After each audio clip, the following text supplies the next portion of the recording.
Hey listeners, I'm your host, Juan Collado Diaz, and this is Politico.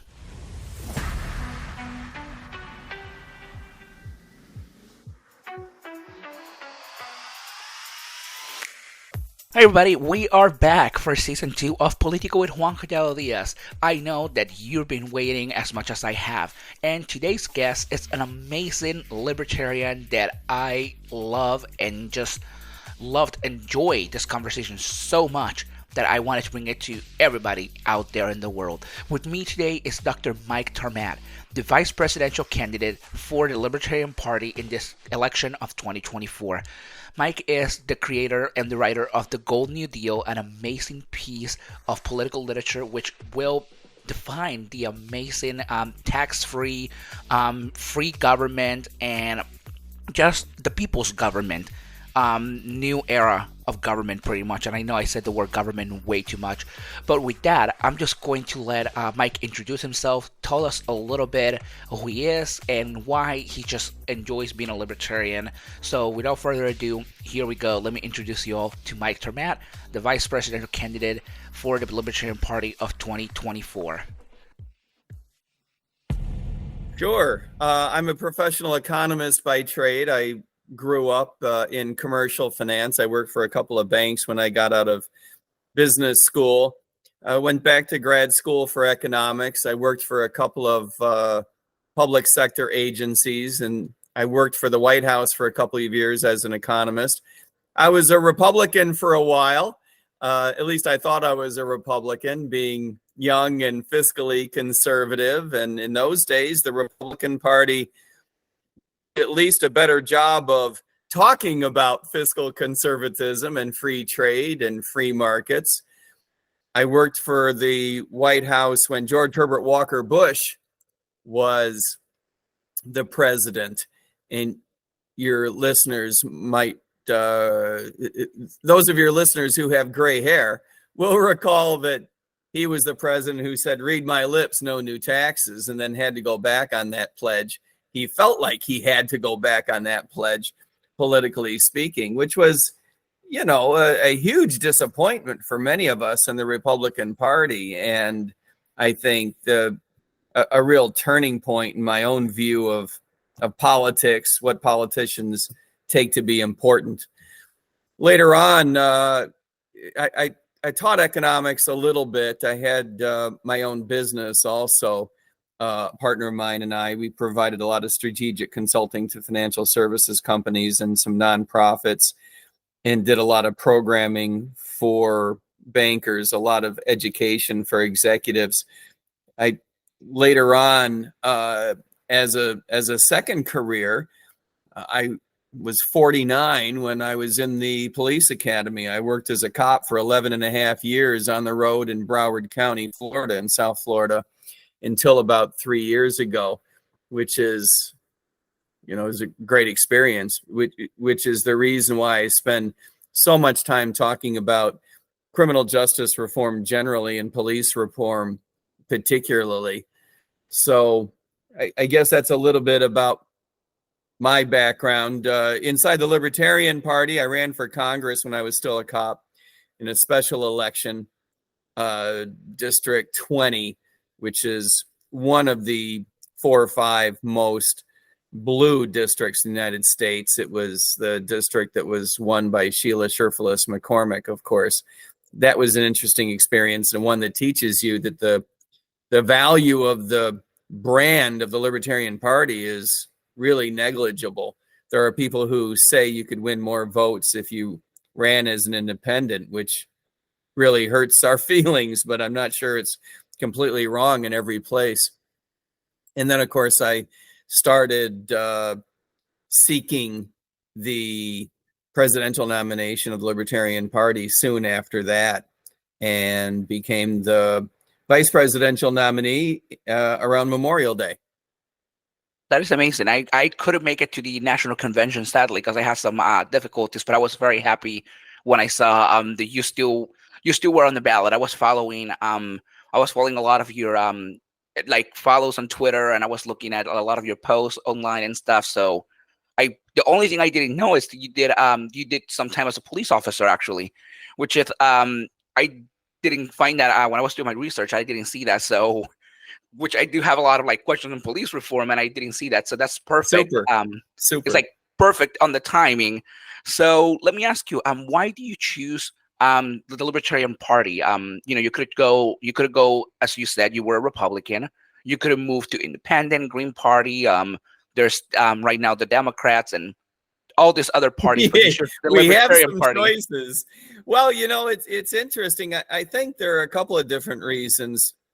Well, for starters, regarding your suggestion that there are other choices out there, each one of those other choices has some real problems, some fundamental problems, including the Republican Party, whose problems are not merely philosophical at this point.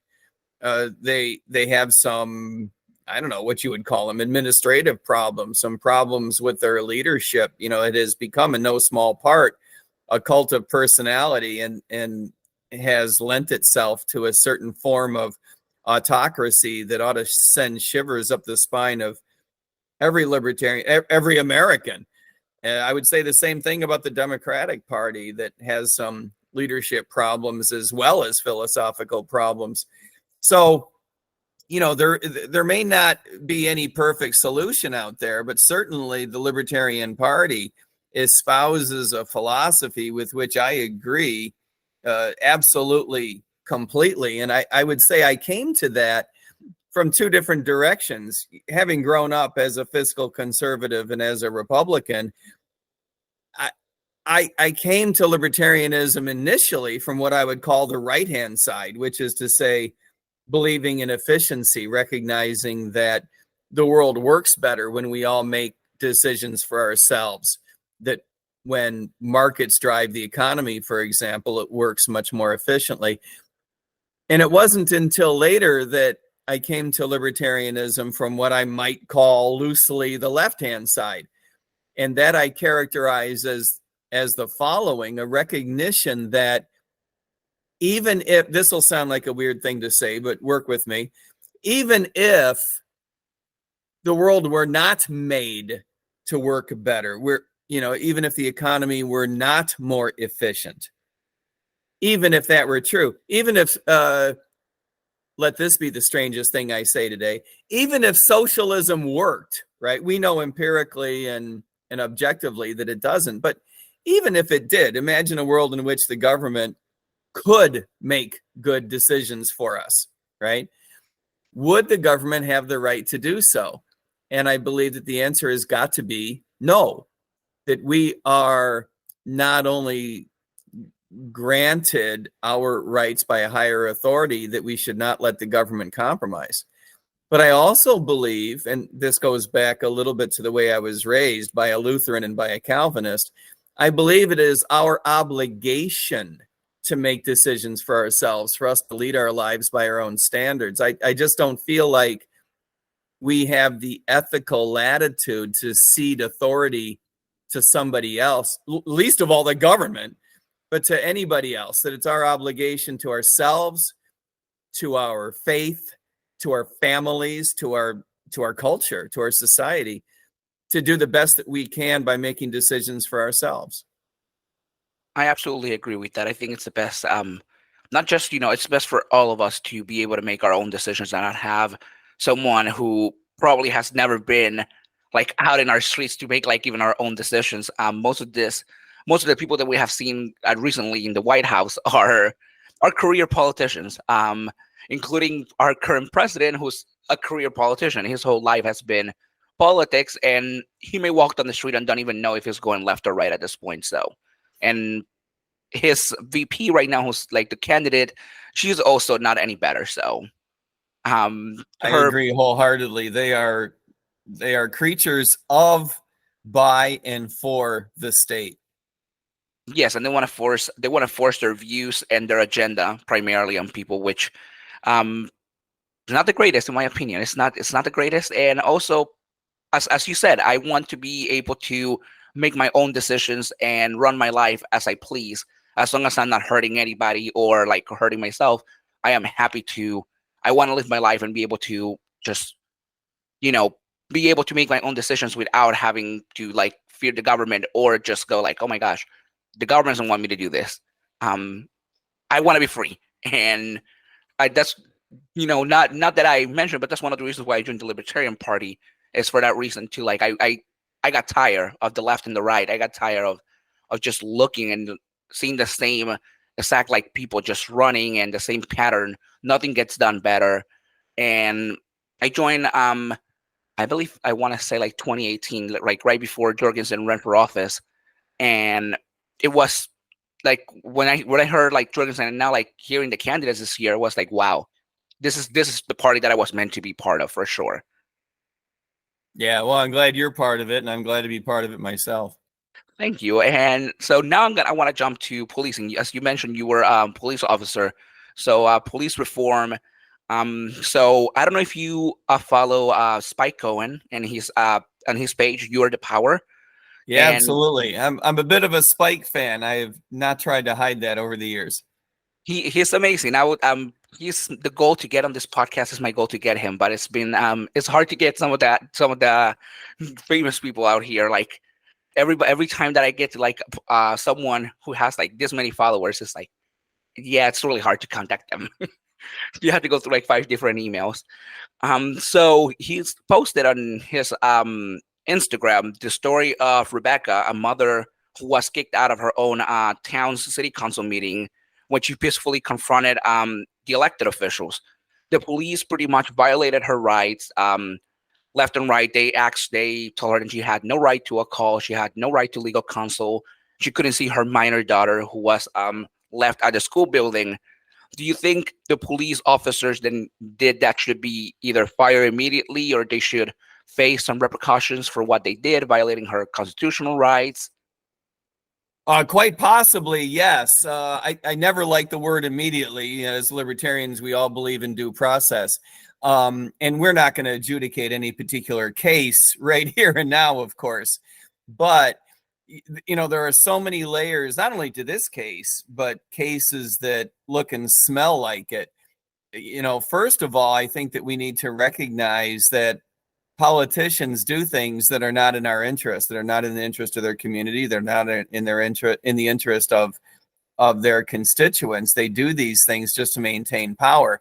This is exactly why, in my view, we need to replace qualified immunity, to remove it, to replace it with a requirement for police officers, politicians, government officials in general to carry their own liability insurance if they want protection, which would be my advice, just like doctors carry, malpractice insurance, so that a couple of different things can happen that don't typically happen in cases now. Number one, we don't want this system in which people cannot bring legal action, right? Of all the things that we might disagree about, let this not be one of them. It is absolutely un-American to not be able to bring a case in court. Now, maybe you have a good case, maybe you don't have a good case, but you need a day in court to sort that out. This idea of, well, the politicians who, ordered her to be removed, for example, or the police officers who, I don't know if they were following orders from their employer or took it upon themselves, or, right? We need to sort out who made these decisions and who were playing what roles. But you want a court to figure out, did these people, these employees of the government, whether they were elected officials or police officers, do something not only that violated her rights, but did so in a way that was, ill motivated, right? Because in many cases, I need to be careful. I'm not trying to assert that this is one of them, although it absolutely looks like it, right? But in many cases, the motivations of some of these government players is ill will. It is to protect themselves, to protect power, to protect their image, or to cover something up, or a bias of some sort. These are the things that we should not be tolerating. These are things for which people need to be held accountable, and people need to have their day in court. We want courts to play the role they were meant to play. as libertarians, we don't believe that the government should be doing much in our lives, but standing up a court for us to work these things out is one of them that we want to have work well. Now, the second thing about replacing qualified immunity with these people carrying, these employees and actors in government carrying their own liability insurance is you want a way for people to be compensated when these idiots behave badly, right? And I'm not suggesting that you can ever be made whole for being separated from your family.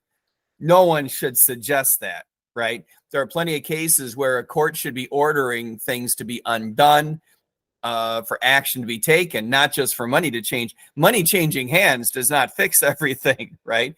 So, let's be quick to add that. But it is true that there are cases where someone needs to pay, someone screwed up, and either because you made an honest mistake or you made a dishonest mistake, and the punishment needs to be much more robust. And then there's a third reason, Juan, why I believe that we need to get rid of qualified immunity and bring in from the outside a liability insurance provider. Because in so many cases, it's very difficult to hold people accountable, right? The system just isn't set up for that. Sometimes it's the unions protecting a police officer, protecting a teacher. Sometimes it's political capture by politicians and for politicians. There are a variety of court biases themselves. There are a number of reasons. But having an insurance provider, in other words, a third party outside player coming into the system saying, look, we've made payments on this idiot before, we're not going to insure him anymore. That's going to drive that particular bad actor out of the market, right? We don't, just like, a doctor makes a mistake, we want an insurance company to say, is this really somebody we want to insure going forward? Maybe they need to find other work besides being a doctor. And sometimes, believe me, I don't mean to imply this is a silver bullet. It's going to fix all the world's problems. But I do believe that an outside private sector check on the system can add real value. Absolutely. I like that idea. I think it's like, as you said, qualified immunity is one of the biggest problems. And I think adding something, a third party to it works regularly better. I know regularly when they do an investigation, they say we hire a third party, which is regularly either another police agency, which has a bias, or they bring the FBI or some government, one of the alphabet mafia from the government that has also. Right. They might have the expertise, but you put your finger on it. Bringing that bias in is really a problem. We would all feel better if it were a private sector organization that would come in from the outside. Exactly it. And with that, let me ask you, so back to, police brutality and the way police use power in a way. In 2020, there was some instances where police brutality was going a little bit out of control. There was protest riots around the nation due to it, and people just being pretty much putting home arrest by the government, in other words. So, and some police were held accountable for their actions, some others were not. Do you think we can achieve a justice system where there is A, no discrimination, and B, as you probably answered this one, but no overpower police officers where that badge doesn't mean that you're above everybody or the law? And if so, how can that happen? I think moving some of the ideas we just talked about can help move the system in the right direction. Do I think we can ever get to perfection? No, I don't. I just don't believe that. I think anytime you've got humans involved, you're going to have some screw ups. And I don't just mean screw ups in good faith. You're always going to have just, humans making mistakes. But I also believe that any system that includes humans, it's going to have biases. It's going to have ill will from time to time. And it's going to have incentives set up. It is true that, especially in the political realm, people who are seeking these positions, people who occupy these positions, are typically the kind of people who want power. These are exactly the kind of people that you don't want to trust. So, do I think we're ever going to get to a system without No, I don't. Can we do a lot better? Absolutely. We can do a lot better. For one thing, and this might be a weird thing to say, we're a lot better than we were 40 years ago. As messed up as we are, we're better. We've cut down by half the number of screw ups, and I believe that we can cut down by half again in relatively, over the next couple of decades in relatively short order in the great span of history. But that is how this is going to go. We're going to have to continue to cut down by half the amount of abuse and mistakes that are made. For one thing, we need to set up a system in which we create the right incentives. That means, for example, paying the best officers more, paying, mediocre officers less, and importantly, firing the worst officers. I also believe that, by the way, same thing with teachers. Okay. Some of the problems that we talk about in policing and teaching are similar to each other. And for similar reasons in some cases, because the public sector unions are so important, and no one should be suggesting we're going to get rid of these unions. These people have First Amendment rights, and you do not want to end up in a system where you're giving their government employers more power. That doesn't work either. So there are things that we're going to have to do to make the system more competitive. And just like with school choice, I believe it's important that we have police agency choice. Where I worked, for example, Juan, in Broward County, Florida, the city that I worked for basically only had two choices. They could continue with the police department that I worked for, which wasn't very big. We had about 100 officers. Or, as they reminded us once in a while, they could fire all of us and hire the sheriff's office to police the community. Well, that's pretty good. I mean, two choices is better than only having one choice. And in most places in the United States, you've only got one. It's the sheriff's office, love it or shove it. But we need more choices than one. We need more choices than two. These communities, whether they're HOAs or towns or counties, however you define it, they have a right, people have a right to come together and have a criminal justice system and have it enforced in a way that aligns with their values. And the way you do that is by holding these agencies accountable. And a piece of that is being able to fire them. They need the right to hire a private sector agency. Absolutely. There is no reason to believe that policing is done better just because they're public sector employees. That would be a silly statement, but it is often made by Democrats and Republicans alike. And you need the right, if you're a community, a right to hire another public sector agency. You should be able to hire the police department next door or the county next door.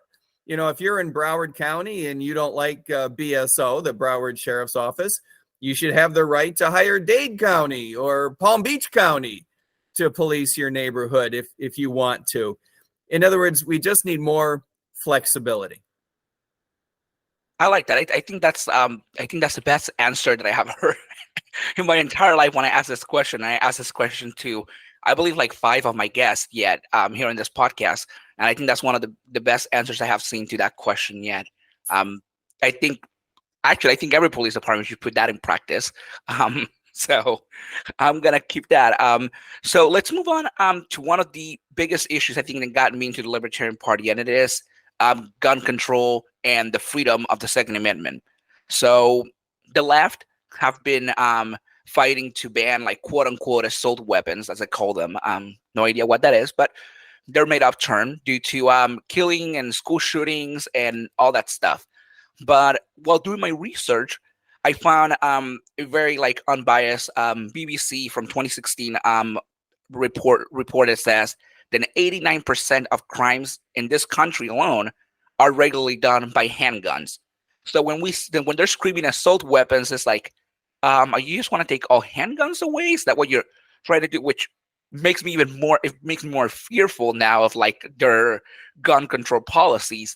So if they get their way, banning guns, do you think that will create more crime, or would it take away crime by banning like guns, period, which is what they want to do. Yeah, it is what they want to do. I don't think it would have much impact in either direction. I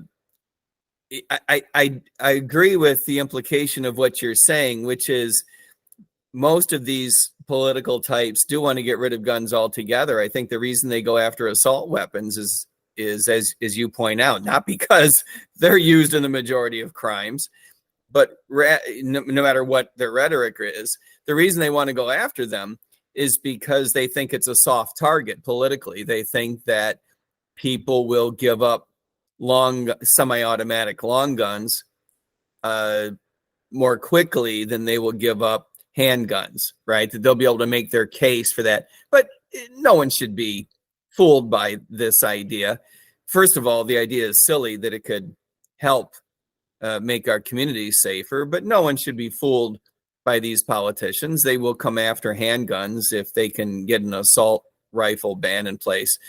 Look, there is a debate that we have been having about whether gun control might help, right? Now, as libertarians, we recognize that it's people's right to own a weapon, to carry a weapon, and we do not believe that that should be compromised. That's just a matter of ethics.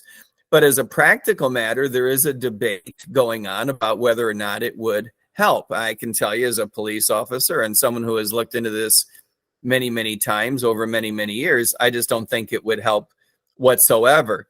And so I really do feel like the debate is silly talk. You know, it's not a real debate. It's just people who don't like guns and want to take them away because they don't like the people who carry guns. I think that is most of what's going on. I think it is ill-informed. And I also think their side of the argument is illuminated by their unwillingness to harden targets. You know, if you're really serious about school shooting, the damage it causes to our communities, both when the event happens itself and the fear it strikes in the hearts of, you know, every school attendee around the United States and indeed around the world from that point forward, these are very, very damaging events. If you're serious about stopping these events, you've got to get serious about hardening those targets. And there are any number of things that we can do about that people have talked about, you know, metal detectors and differences in how we allow access to these buildings, armed guards, police officers. We've even had conversations about certain teachers carrying that I've got absolutely no problem with whatsoever. In fact, I think it's a little weird that some of these schools have rules in place that say they don't want teachers to carry. I find that strange. I would feel a lot better if my kid were in a classroom and I knew that, you know, the math teacher were carrying. I think that's a damn good thing. I know that some people feel differently about this. Look, if there were evidence that suggested that gun control of one stripe or another were to make our communities safer, at least we'd be having a debate, right? At least we'd be having a discussion. Is it worth compromising our constitutional rights and our God-given rights to make our community safer? At least we're having a conversation at that point. But at this point, I just don't believe that there's anything there worth motivating a conversation. Absolutely. And, you know, did something like that happen close to where, like, you know, I have a friend here in Ohio, and for context like this, I believe in the past 2 years, open carrying and concealed carrying with no license is now legal in Ohio. But before that, a friend was invited to open carry at a protest, which was very common in Cleveland for protection of the protesters and everybody. And he was arrested in the middle of the protest by police. He was prosecuted for open carrying, and all his guns were taken away by the government. Now, as I was sharing with him, he's also a libertarian. and we were talking about this. And so our belief pretty much is, if the government can have it, why can we? So that's like one of my beliefs regularly, is if they can have this gun, why can't I as a citizen? Yeah, I hear And where you're coming from. There is a certain logic there. I would go one step further. I would separate the two. In other words, I think whether you allow the police to carry weapons or not, and whether or not you allow the citizenry to carry, as citizens, we have the right to carry. We should not let the government compromise what is our God-given right to carry. Now, whether you allow police to carry, I think, is a little bit of a separate question. There is an argument to be made that, you either do or you don't want police to carry. And I know it'd be, the modern way is to recognize it would be very difficult to hire police officers if they weren't carrying. I get that, but there's just no reason to compromise our right to carry. oh, absolutely. And so now this is the last question on gun control, and I definitely know your answer because I know my answer too. Should there be a public registry for guns? No, not because it's per se so damaging, but because, or, a waste of time, which it is, but because the government would use it. The only reason they want a registry is they can track down where the gun is and potentially take it away. That's the whole point of the registry, right? So no, I don't like it. It's an element of the surveillance state, and we need to stop going in that direction. I definitely agree. I think when I actually asked my friend yesterday to give me some questions too, because I was unsure on what to add, and when he asked me that one, I was like, I have to give him like a World War II lesson, and I tried to explain to him that's how Nazi Germany became in part and didn't have there was no revolution in a way to move away from it, because most of the guns were taken away from the citizens. That was part of the biggest thing. It's and I feel I'm not saying that the U.S. government is gonna come tomorrow and try to do a full fascist takeover. I mean, they're slowly taking over some of our freedoms, which we have seen in the past 4 years, our freedom to decide if we want to be vaccinated or not, our freedom to decide if we want to wear a mask, or our freedom to even just walk outside and not be on a house arrest. What you can say online, as you know damned well, or where you can send your kids to school, as I know damned well. Yes, the government is encroaching on our lives in a way that offends our values. No, absolutely. So, and that's what I mentioned. And when he gave me this question, I was like, I know my answer, and I for a fact know Mike's answer too. I know it's gonna be a no, because we know that they're taking too many rights away to have one more taken away. So this one is one. Now moving on from gun control, this is a big thing in your campaign when you and still is the Gold New Deal. So let me ask you first, for those that don't know, what is the Gold New Deal? The Gold New Deal is the idea that we need a new relationship between us and government. And as I often say, the government that we will tolerate. The relationship that we have now is characterized by, yes, as you just said, a government encroaching on our rights and taking those rights away, and the government imposing itself on us in far too many ways. And a big piece of that is the centralization, the conglomeration of power in the federal government. But pieces need to be discussed regarding other levels of government as well. So number one is the flagship argument that we need to get rid of federal supremacy. States need to be able to resolve differences between state law and federal law in state court. We need a way for states to unilaterally decide when federal legislation is in contradiction to state law. We should not be tolerating the federal government shoving itself down the throat of state legislatures all over the United States for time immemorial. It's not right. And it's all about the ethics of this relationship. It's not merely a matter of making the economy work better.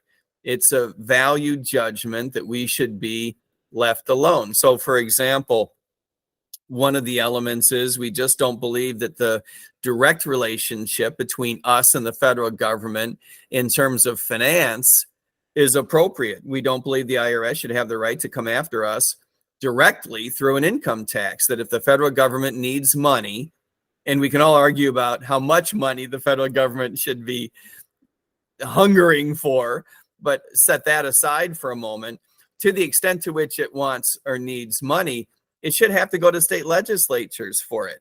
It should not be up to us as individuals to stand up to the federal government. It should be up to state governments to stand up to Washington. They are in a much better position to do so. And anyone listening today who's been audited, as I have been, knows that is an imbalanced and weird relationship, that you do not want to go up against the IRS alone. It is for your state to represent our interests. And it is a matter of autonomy. You know, I often lump together bodily autonomy on a personal level and corporate autonomy.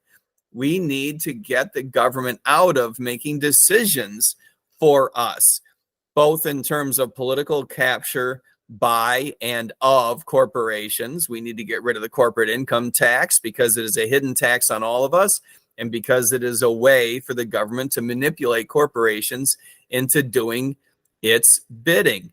And on a personal level, I love the fact that you brought up vaccines, because it's one of those issues that is so important to me personally. I campaigned for Congress on this issue, vaccinations, masking. And as libertarians, you know, we believe this isn't just a matter of what the factual basis is for your decision. If you believe that you should be vaccinated, then knock yourself out. You know, get vaccinated, have all the vaccines if you want. But you should be the one who makes that decision, and the government should not be coercing you in one direction or another. So that's what the Gold New Deal is all about. It is taking back power so that our relationship with the government is fundamentally different than what it has been. I like that. I like that. I was also I was reading your essay, which, by the way, you can find more about the Gold New Deal and this essay at goldnewdeal.org, and I'll link it to the show notes also when this episode is posted. So when reading your essay, by the way, very educational. It was an amazing essay when I was reading and going through it on the proposed Gold New Deal. So if you were to ask someone or try to present it to convince them into it, what will be like an elevator pitch that you will have to say, this is what it is, let's do it? You need to be making decisions for yourself, and you need to be able to trust a local government more than a state government more than the federal government. And so we need power decentralized down to the lowest level possible. It is all about you being able to make decisions for yourself and for your family. And the relationship between us and our government has become one of abuse. And I believe that you need to stand up and stop taking it. That's amazing. I love it.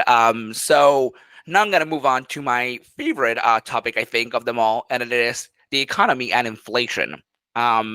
This has been, I'm a homeowner, soon to be a father, and I work for the government. I work for the local government here in Cleveland, and I have seen myself, as many other Americans, affected by this inflation. And many have different opinions on when it started, when it's stopping. My personal view on it is that it started right when the pandemic, and it started for one reason. President Trump did the most socialist thing in the world, and he created inflation by giving people three different checks. 2000, I believe, 1,500, and the other one, I want to say it's like 700 or 600 and something. And this was during the shutdowns, which in my, I would say, conspiracy theorist opinion, it was a way to quiet the public from, hey, you're on house arrest because the government's forcing you, here's some money, shut up, pretty much. And so since every day since that happened, the working family, the average working family, is struggling with everything right now. They cannot afford groceries. They cannot afford living expenses. They cannot even afford to put gas in their vehicle, and the government just expect like everybody to live this way because of what they created. Do you think there is a way to fix this inflation? And as vice president, how would you fix that inflation crisis? There are ways to fix inflation. First and foremost, we have to recognize that inflation is something that's created by bad public policy. It's not something that came to us from a faraway galaxy. It is not something that just grew naturally out of the grass. This is the result of bad decisions made in Washington. You're right. Start with distribution of these checks. The government just spent way too much money by 2 orders of magnitude, by the way. The government just went crazy spending money during the pandemic and coming out of it. You're right. Part of it was to mollify everyone's anger. And the other part of it was this belief that we needed to fuel growth in the economy by getting money spread around to make up for the recessions, plural, that were created by the shutdowns. That latter turned out to be a stupid idea. You cannot monetize, you cannot spread money around in a way that gets you out of a recession that was not caused by tight credit, right? People's lack of money, inability to borrow. It was caused by these shutdowns. And so the idea that you could spread money around and fix that was just dumb. I mean, that was just, I don't even know how else to say it. It just was a decision made by people who don't understand how the economy works. So that's what got the ball rolling. And then, of course, the Federal Reserve System buying up so much of this debt, pumping so much money into the economy is what really accelerated inflation. As you correctly point out, there's been something around 21% over the past 4 years, absolutely out of control. You need to stop this by doing 2 things. Number one, we need to cap overall federal spending. The reason I believe this is so important is because I just don't believe that it's politically viable to ask our federal legislature to pass something that's going to cut back on particular programs. I think it's politically much easier for them to sign on to an overall, right, overarching limit on the entirety of the government. And that way, when the government grows up to that limit, there'll be a haircut across everything. And then what you want to do is bring down that overall limit over time so that the government is required to get smaller and smaller without requiring individual senators or representatives to, get hammered for having voted on haircuts in any particular program. The second thing you have to do is take away from the Fed its discretionary monetary policy.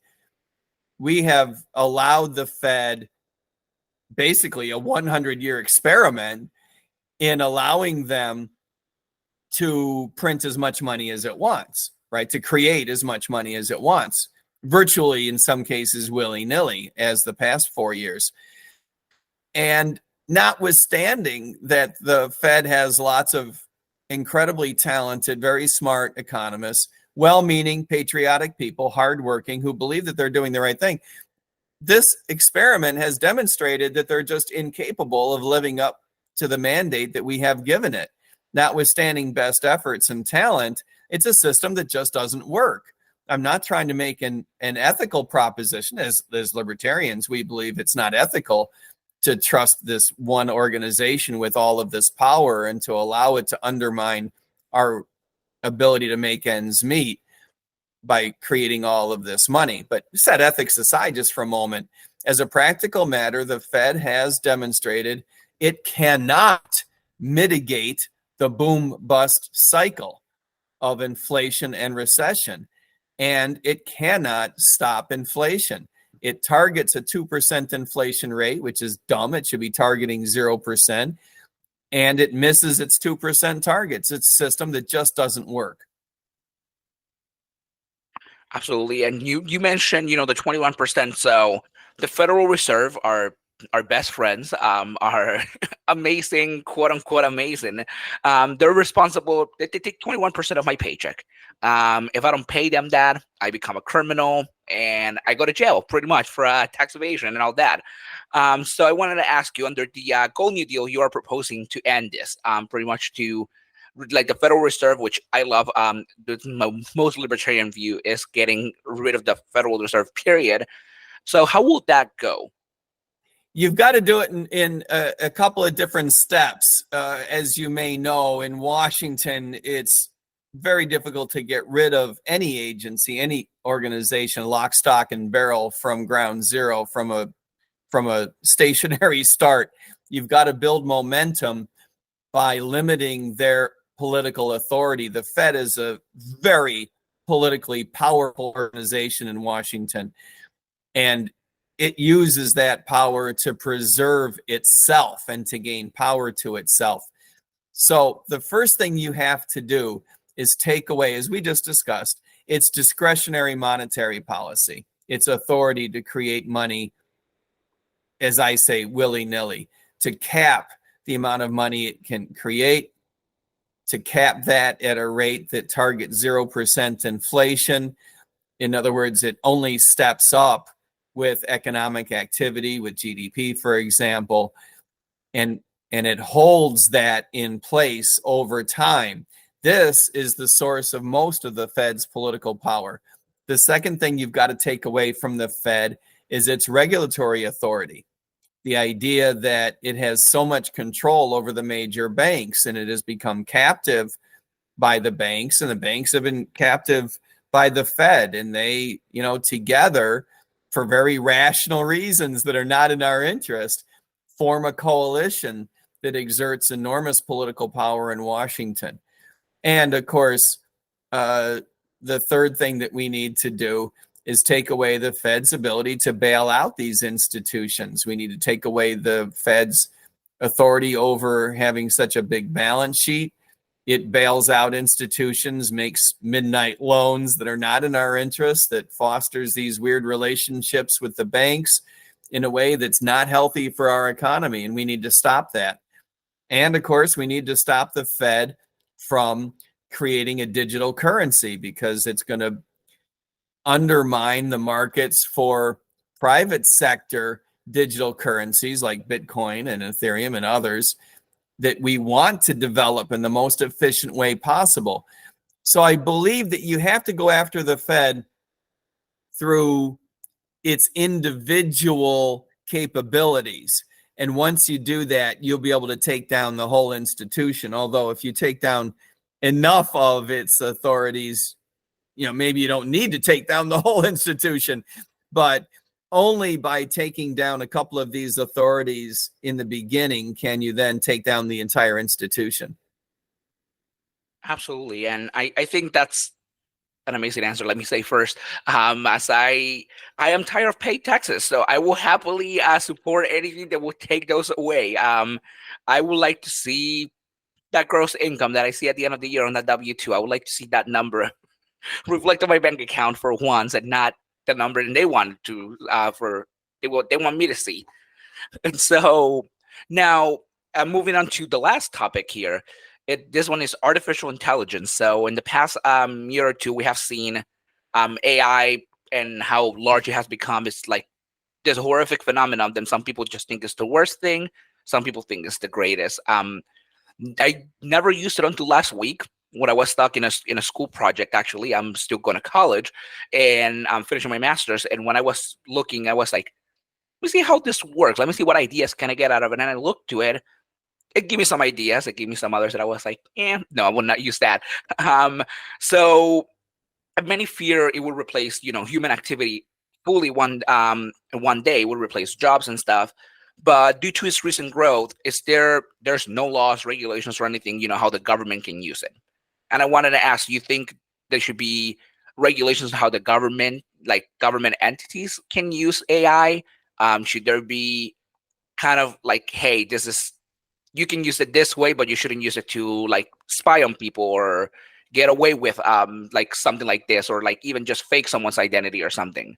Sure, I get it. I think that we should use AI as an incentive to take away the government's ability to do certain things with or without AI.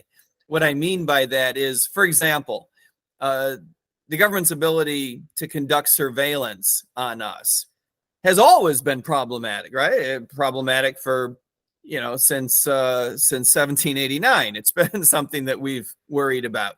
We should continue to worry about that.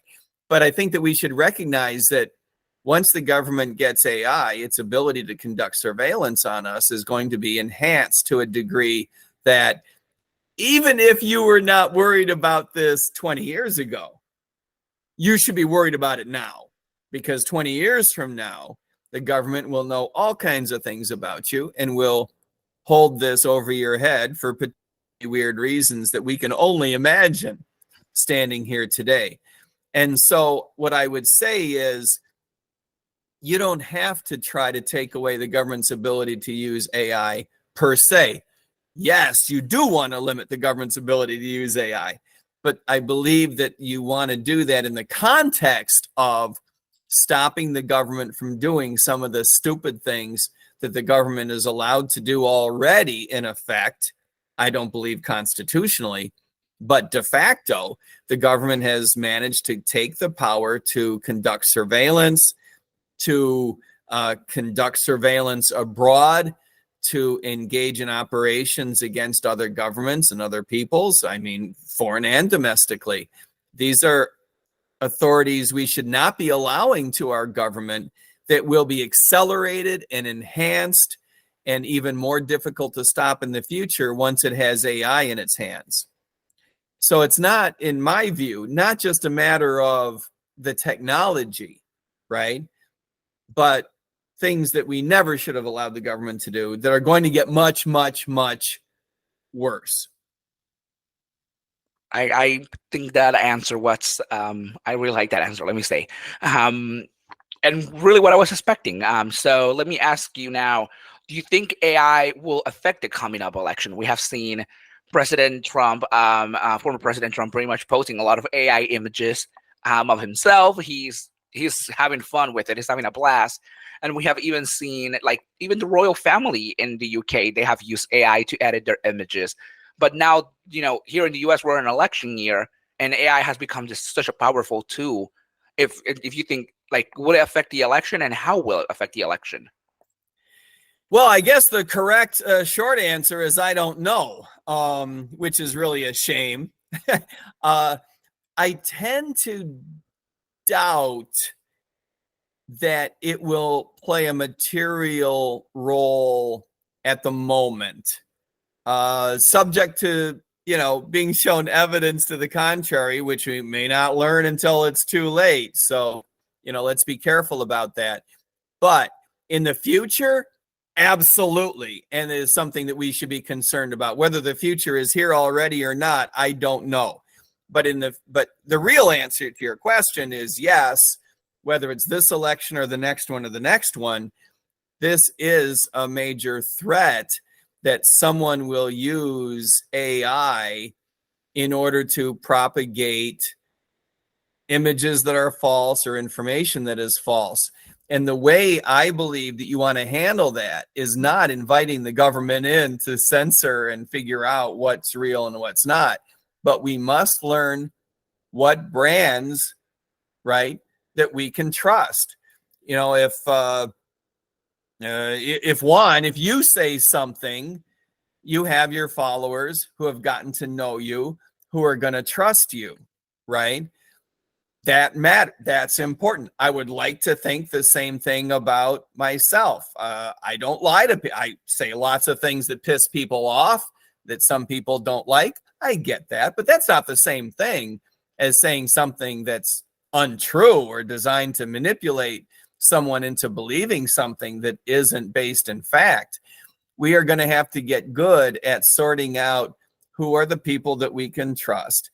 if you see some video, some set of images that comes from a source that you've never seen before, the images look awfully real, you're going to have to lean on your understanding, not of what your eyes are showing you, right? Not the images themselves, but on the brand of the source of that information. Absolutely. And so lastly, we have come to the end here. Let me ask you, if people want to learn more about your vice presidential campaign with Chase Oliver, how can they get connected? How can they find more about you, like online, social medias and stuff? Sure. You can go to our website. You can go to MikeTerMaat.com, go to VoteChaseOliver.com. If you'd like to donate to the campaign, absolutely you should do that. You can go to either one of those websites. It's VoteChaseOliver.com. Is much easier to spell than MikeTerMaat.com because Mike Termaat has 2 A's in Termaat. But you can, you'll learn good stuff on either one of those two places. At Twitter at Mike Termaat for VP. Most people know how to find me there. My contact information is on the website, so feel free to reach out and let's build a relationship. Absolutely. And is there anything else you like to add? I think that we've done a good job covering it, Juan. I think that libertarianism is the philosophy that makes a great deal of sense. I do believe that there will be opportunities for our philosophy and for our party. I recognize those are two different things. I believe there'll be opportunities for both going forward. There are important realignments going on, certainly inside the Republican Party, inside the Libertarian Party. Possibly, I haven't seen it yet, but I'm optimistic that there's going to be realignments going on inside the Democratic Party. And I believe that our philosophy will have opportunities to play roles that might be a little bit new inside of those other parties. And I believe that the Libertarian Party stands a good chance of taking advantage of new relationships, new avenues to success going forward. Absolutely. I love to hear that. Thank you so much for joining me today and, being part of this. You are the first episode in season 2 of this podcast. So you're opening to an amazing new season of, a lot of voices coming to the podcast. So I'm so happy. Let this be the second of many, many, many seasons for you, Juan. Thanks. It's a great joy to be with you. Absolutely. Thank you.